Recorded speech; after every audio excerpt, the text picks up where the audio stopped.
से पैंट पतलून नहीं था। हम तो जो अंडर पैंट पहनते हो आप, वो डोरी वाला पैंट पहनते थे, अब बोरे की टाट पर बैठते थे, गांव में बैठ के बासी भात खाते थे।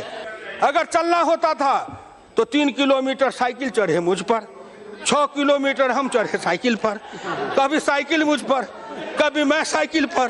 क्यों? इसलिए कि सड़कें नहीं थी, कीचड़ कादो, और हमारी बेटी शादी। स्वागत है दोस्तों हमारा YouTube चैनल विशाल इंडिया पे। मैं हूं आपका दोस्त अमर। दोस्तों आज जो मैं वीडियो लेके आया हूं, वीडियो है जियो पॉलिटिक्स से ही संबंधित वीडियो है दोस्तों, नेतागण का ही वीडियो है।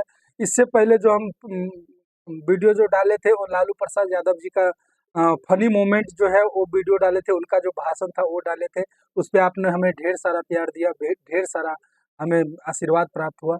इसी को देखते हुए हम जो है आप जो वीडियो लेके आए हैं, हमारे बिहार के ही एक लीडर है हुकुमदेव नारायण यादव जी, उनका भी जो भाषण होता है वो भी मतलब फनी स्टाइल का ही भाषण वो भी देते हैं। आज संसद में जब भी भाषण देते हैं तब भी पूरे जो सदस्यगण है वो सब ठहाके मार मार कर हंसने लगते हैं। तो हम लोग दोस्तों आज जो है वीडियो वॉच करेंगे। जो वीडियो हम लोग देखने वाले हैं वो श्री हुकुमदेव नारायण जी का वीडियो देखने वाले हैं, जो हमारे एरिया से ही सांसद रहे हैं, कई बार जो है यहाँ से सांसद रहे हैं। तो आइए दोस्तों हम लोग पहले वीडियो आज करते हैं, फिर हम लोग करेंगे वीडियो पे डिस्कशन। फटा है लेकिन वो क्या दिखा रहे हो? बोलो ना, बचपन में क्या फटा था? हम तो बचपन में फटे कपड़े पहने थे। हम जिस समय थे उस समय ये जीन्स फीन्स से पैंट पतलून नहीं था। हम तो जो अंडर पैंट पहनते हो आप, वो डोरी वाला पैंट पहनते थे, अब बोरे की टाट पर बैठते थे, गांव में बैठ के बासी भात खाते थे। जन्म लेते हो राजा घर में, पलते हो रानी के महल्ले में, जाते हो कहीं विदेश में, पढ़ के आते हो कहीं से कहीं, और किसी के बारे में आप नाटक करते हो। इसलिए आप इस बात को समझिए। सभापति महोदय, मैं इस देश के उन लोगों को समझाना चाहता हूं कि जो आदमी अपने नाटक के द्वारा अपने भ्रम फैलाते हैं, या हिंदुस्तान के गांव गरीब किसान पिछड़ों को ठगना चाहते हैं। अब गांव गरीब किसान मजदूर का बेटा भी चालाक है, तेज है, पढ़ा लिखा है, लैपटॉप रखता है, कंप्यूटर रखता है, मोबाइल रखता है, वो भी नेट पर सब कुछ को देखता है, और एक एक नेता की जन्म से लेके मरण तक की कहानी निकाल के पढ़ लेता है गूगल के मार्फत से। इसलिए हम किसी को धोखा नहीं दे सकते। आखिर में मैं कहना चाहूंगा, एक एक योजना को लीजिए जो प्रधानमंत्री जी ने गिनाया, वित्त मंत्री जी ने गिनाया, उन सभी योजनाओं को लीजिए। गांव में सड़क बनाने के लिए प्रधानमंत्री ग्रामीण सड़क योजना अटल बिहारी वाजपेयी ने चलाया था। उस समय मैं उनके साथ मंत्री था। क्यों चलाया? गांव में सड़कें नहीं। मैं उसी इलाके में जन्म लिया हूं सभापति महोदय, कि बाढ़ के समय जब चलता था उसी इलाके से संतोष जी हैं। जब उस कोसी के इलाके में, कमला के इलाके में बरसात के समय चलता था, अगर चलना होता था तो 3 किलोमीटर साइकिल चढ़े मुझ पर, 6 किलोमीटर हम चढ़े साइकिल पर, कभी साइकिल मुझ पर, कभी मैं साइकिल पर। क्यों? इसलिए कि सड़कें नहीं थी, कीचड़ कादो, और हमारी बेटी शादी करके आती थी। दोस्तों ये हुकुमदेव नारायण साहब जो एक्सप्लेन कर रहे हैं अपने बात का, ये बिल्कुल सही बात बोल रहे हैं। कुछ समय पहले अगर चले जाए तो बिहार की स्थिति ऐसी ही थी। जहां बाढ़ वाला इलाका था, उस बाढ़ वाले इलाका में एक तो मतलब पक्की सड़क नहीं थी, और जो भी कच्ची सड़क थी उसमें जो है बाढ़ के पानी में जो है वो सड़क बह जाती थी। तो उसी चीज को जो है हुकुमदेव नारायण साहब जो है एक्सप्लेन कर रहे हैं, बशर्ते उनका एक्सप्लेन करने का तरीका अलग है। फनी मोमेंट में बता रहे हैं कुछ उस समय में जो है साइकिल को भी कंधे पर उठा करके लोग क्या बोलते हैं, जब रोड कटा रहता था तो उस साइड लेके जाते थे। वही चीज वो एक्सप्लेन कर रहे हैं। फर्क इतना है कि वो अपने अंदाज में, फनी अंदाज में एक्सप्लेन कर रहे हैं दोस्तों। हालांकि ये सीरियस मैटर था बिहार के लिए। आइए दोस्तों वीडियो वॉच करते हैं। भग घुटना कीचड़ में जा करके तब अपने ससुराल जाती थी। ऐसे भारत के दर्द को समझा श्रीमान अटल बिहारी वाजपेयी ने समझा। उन्होंने प्रधानमंत्री ग्रामीण सड़क की योजना शुरू की। रुको, गांव की गरीबनी बेटी रुको, पिछड़े दलित की बेटी रुको, अब तुम भी पैदल नहीं जाओगी, तुम भी ससुराल से आओगी, जीप गाड़ी पर बैठ के अपने ससुराल तक जाओगी। तुम अब गरीबी नहीं हो, तेरे भी भाग्य भविष्य बदलेंगे। 10 बरस आपने राज चलाया, प्रधानमंत्री सड़क योजना को ठप कर दिया। पैसा नहीं है, राज्य सरकारें पैसा मांग रही हैं, बहाना बनाते हैं। ऐसा किया कि 3 बरस की योजना को 1 साल में चालू किया कि थोड़ा थोड़ा ईंट रख दो, कहीं का ईंटा कहीं का रोड़ा, भानुमती ने कुनबा जोड़ा, शिलान्यास कर दो, ईंटें डाल दो, सड़क बनेगी नहीं, गांव को खाएंगे, लोग को एक बोट इसी पर लड़ेंगे। लेकिन गांव के लोग इतने मूर्ख थोड़े हैं। भाई नरेंद्र मोदी जी प्रधानमंत्री ग्रामीण सड़क योजना के लिए 27,000 करोड़ रुपया जो दे रहे हैं, और कितना किलोमीटर से अब 113 की 115 किलोमीटर रोज प्रधानमंत्री ग्रामीण सड़क योजना का लक्ष्य रखा है। इससे गांव बदलेगा, गांव में सड़कें जाएगी, गांव की गलियां पक्की होगी। आपने मनरेगा चलाया, मैं कहता हूं सारे पैसे से लेके हमारे गांव की गलियों को पक्कीकरण कर देते, ग्रामीण सड़कों को पक्कीकरण कर देते, हमारे ट्रैक्टर चलाने का रास्ता देते, हमारे मशीन चलाने का रास्ता देते, हमारे मोटरसाइकिल चलाने का रास्ता देते, गांव में गाड़ी जाने का रास्ता बनाते, गांव का कायाकल्प और कल्याण हो जाता। सड़क सबसे ज्यादा रोजगार और सबसे ज्यादा विकास का साधन है। आपका ध्यान उस ओर क्यों नहीं गया? ये दोस्तों हुकुमदेव साहब जो बात रखे हैं अपना, ये रियलिटी बात है। जो हम किसी पार्टी का पक्ष नहीं लेते हैं, हम निष्पक्षता से कह रहे हैं कि जब बिहार में अभी के समय में भी या जब क्या बोलते हैं बीजेपी का सरकार रहा है तो सड़कें ज्यादा बनी है, रोड निर्माण जो है वो ज्यादा हुआ है और तेजी से हुआ है। बिहार में भी हजारों लाखों हमको लगता है कि हम कह सकते हैं हमारे एरिया में कम से कम 100 सड़क होंगे जो प्रधानमंत्री ग्राम सड़क योजना के तहत बनाए गए, और वो जो है नेशनल हाईवे या 2 वे जो है उससे जो है उनको लिंक किया गया, जोड़ा गया। तो ये बात बिल्कुल सही है कि मोदी साहब के आने के बाद जो है बहुत सारे सड़क ऐसे हैं जो बनाए गए और सड़क बनने में जो है तेजी आई है। आइए दोस्तों वीडियो वॉच करते हैं। बात करने से नहीं, काम करके दिखाओ। नरेंद्र मोदी बात में नहीं, काम पर विश्वास रखते हैं। इसीलिए आपसे मैं कहना चाहता हूं कि जरा इन बातों पर गौर से सोचिए। कहते हैं कि हुआ क्यों नहीं? बताइए साहब, 60 वर्ष तक 60 साल तक आप 2 साल सवा 2 साल तक की सरकार, 60 वर्ष में आपने किया नहीं। कहते इतने दिन में करके दिखाओ। कबीरदास जी ने कहा धीरे धीरे रे मना, धीरे सब कुछ होए, मानी सींचे 100 भरा, ऋतु आए फल होए। जब योजनाएं चली हैं तो उसमें समय लगेगा, दीर्घकालीन योजना है, कोई 10 वर्ष में, कोई 20 वर्ष में उसका परिणाम निकलेगा। राष्ट्र निर्माण एक बात है और अपना घर निर्माण, परिवार निर्माण, अपने संतान का निर्माण एक अलग बात है। दोनों की दृष्टि अलग है और दोनों की दिशा अलग होती है। आप जब देखते हैं तो हमारे को क्या देखते हैं? मोदी साहब आप अपने को देखिए, हमारे ओर मत देखिए, अपनी ओर देखिए। दोस्त पराये देख करी, चला हसंत हसंत, अपने याद न आवे, जिनका आदि न अंत।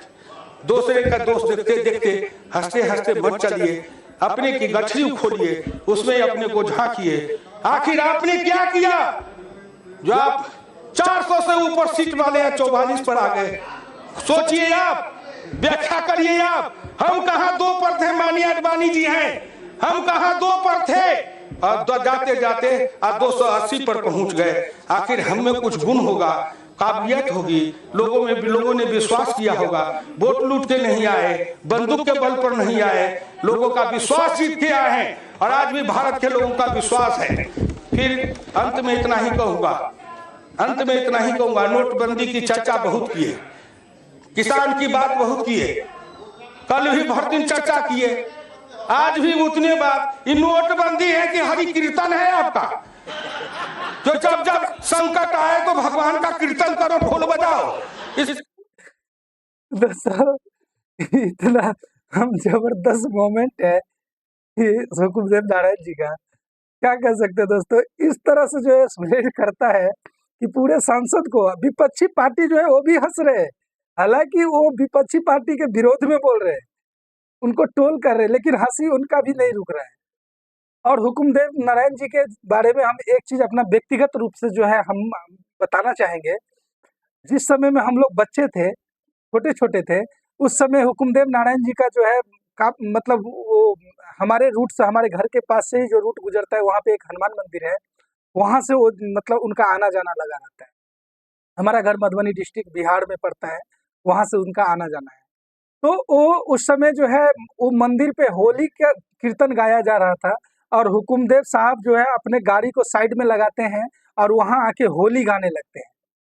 वो दृश्य आज हमको बहुत मतलब याद आता है। जो नेता ऐसा होना चाहिए जो पब्लिक में कम से कम रहे और पब्लिक का सेवा करे, पब्लिक का सुने, और भेदभाव नहीं होना चाहिए। वो इतना बड़ा लीडर ना बन जाए कि पब्लिक और लीडर में बहुत बड़ा गैप हो जाए। अगर बहुत बड़ा गैप हो जाएगा तो हमें नहीं लगता है कि पब्लिक का लीडर सुन पाएगा और लीडर का पब्लिक सुन पाएगा दोस्तों। ये मेरा व्यक्तिगत जो उनके बारे में था वो हमने बताया। आइए दोस्तों हम लोग वीडियो वॉच करते हैं।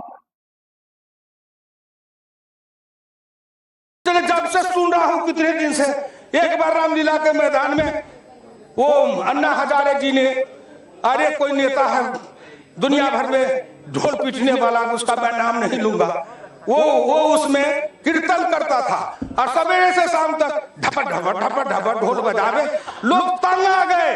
तो हम लोग पार्लियामेंट में कहा अरे किसी तरह ढपढपा को बंद करो, किसी तरह बंद करो, ढपढपा बंद करा है। उसी तरह जब से ये 8 तारीख शुरू हुआ 8 नवंबर से, जब देखिए जिधर देखिए क्या है, नोटबंदी नोटबंदी, किसान को, गरीब को, मजदूर को, किसान को, गरीब को, मजदूर को, हम तो किसान हैं। 2000 रुपया हमारे बिहार और उत्तर प्रदेश में 2000 रुपया महीना से ज्यादा नकदी किसी किसान के घर का नहीं है। चावल अपना, दाल अपनी, गेहूं अपना, सब्जी अपनी, दूध अपना, दही अपना। हमारे पास पैसा लेके क्या करेंगे? पैसा कूट के खाएंगे। हमको तो 2000 में महीना चलता है। 4000 रुपया का बदली आया कि बदल लो, किसी तरह बचा के 4000, 2000, 5000 रुपया घर में रखे थे, एक दिन में बदल के ले आए और 3 महीना 4 महीना तक घर में 6 महीना तक खर्चा चलाए। कलेजा फटता है उनका, कलेजा फटता है उनका जो 5 स्टार होटल में जाते थे, राजा रानी रहते थे। उस सूट का किराया एक दिन का 1 लाख 1.5 लाख। एक होटल में मैं गया तो कहा यहाँ एक सूट है उसका 5 लाख एक रात का किराया है। मैंने कहा चल भैया थोड़ा दिखा दे कि उसमें क्या है। मैं गया फाटा। दोस्तों वीडियो लगभग समाप्त हो गई। और लीडर अगर हो तो, इस तरह का लीडर अगर हो तो पूरे वर्ल्ड में फेमस हो जाता है दोस्तों। लालू प्रसाद यादव जी का भी फनी भाषण मतलब होता है। हम इस तरह का वीडियो आप लोग के लिए लाते रहेंगे। और अभी जो है हुकुमदेव साहब जो नोटबंदी पे बोल रहे थे, तो हमारा चैनल जो है दोस्तों जियो पॉलिटिक्स पे चैनल है। हम जो है इंटरनेशनल रिलेशन प्लस जो भारत में क्या बोलते हैं राजनीति में क्या हलचल होता है उस पर वीडियो बनाते हैं। तो इसमें हम आपको बताना चाहेंगे जो ये जो नोटबंदी के बारे में बता रहा था, और रियलिटी में उस समय जो है बहुत लोगों को लाइन में लगना पड़ा, बैंक में जाकर लाइन में लगना पड़ा। हम भी गए थे, लेकिन हमें लगता है ऐसा कि आम आदमी को उतना ज्यादा दिक्कत नहीं हुआ, क्योंकि उनके पास जैसे हुकुमदेव साहब ने बताया 2000, 4000, 5000 या 10,000 रुपया उनके पास होंगे, उससे ज्यादा पैसा नहीं होगा। दिक्कत अगर हुई तो सबसे ज्यादा जो ज्यादा पैसे वाले थे और जो ज्यादा, आप समझ रहे हैं ना हम क्या बोलना चाहते हैं, ब्लैक मनी के कारोबार थे, उन लोगों को दिक्कत फेस आई। तो हम ये कहना चाहेंगे, और ये मतलब बार बार जो है कई प्रश्न उठता है कि नोटबंदी से क्या बेनिफिट हुआ। तो दोस्तों एक चीज मैं अपना अनुभव बताता हूँ, क्योंकि जो जियो पॉलिटिक्स पे मेरा पकड़ है। नोटबंदी से अगर किसी चीज का भी अगर फर्क आया है तो सबसे पहले एक एग्जांपल मैं देना चाहूंगा, पाकिस्तान के ऊपर बहुत बड़ा साइड इफेक्ट आया है। पाकिस्तान जब से भारत में नोटबंदी हुआ है उसके बाद ही पाकिस्तान का अर्थव्यवस्था चरमरा गया दोस्तों। तो सोचिए, और उस पाकिस्तान का जो नोटबंदी भारत में होता है और अर्थव्यवस्था चरमरा जाता है पाकिस्तान का, इसका मतलब आप समझ सकते हैं ना, किसका पैसा पाकिस्तान में घूम रहा था, किसका पैसा पाकिस्तान में दौड़ रहा था। ये जियो पॉलिटिक्स है दोस्तों, आप समझ सकते हैं। आप अगर खुद समझदार है, जो जियो पॉलिटिक्स को के बारे में जानते हैं और उस पर जो है रिसर्च करते हैं, उनको शायद मेरे से बेहतर पता होगा, या उनको भी पता होगा ये बात। और इतना ही नहीं, उसके बाद जो बेनिफिट आया भारतवर्ष के अंदर, उसी के बाद से भारत का जो जीडीपी है वो ग्रोथ रेट बढ़ने लगा, आसमान छूने लगा। हालांकि इसमें डिजिटल जो ट्रांजेक्शन होता है उसका जो है अहम रोल है। बाकी दोस्तों, हुकुमदेव नारायण साहब को आज हमने सुना। आज से ही वीडियो जो है दोस्तों, हम एक सीरीज चला रहे हैं। जितने भी फनी मोमेंट होगा, जो जियो पॉलिटिक्स से जुड़े लीडर होंगे, उनका जो है हम वीडियो आप तक लाते रहेंगे। बाकी दोस्तों, आपको वीडियो कैसा लगा लाइक जरूर कीजिएगा, कमेंट तो जरूर ही कीजिएगा दोस्तों। और हाथ जोड़कर विनम्र विनती है, हमारा सब्सक्राइबर कम है दोस्तों, सब्सक्राइब जरूर कर लीजिएगा। बाकी हम आपको मिलते हैं नेक्स्ट वीडियो में एक नई एपिसोड के साथ। बाकी अपना तब तक के लिए ख्याल रखिए। जय हिंद दोस्तों।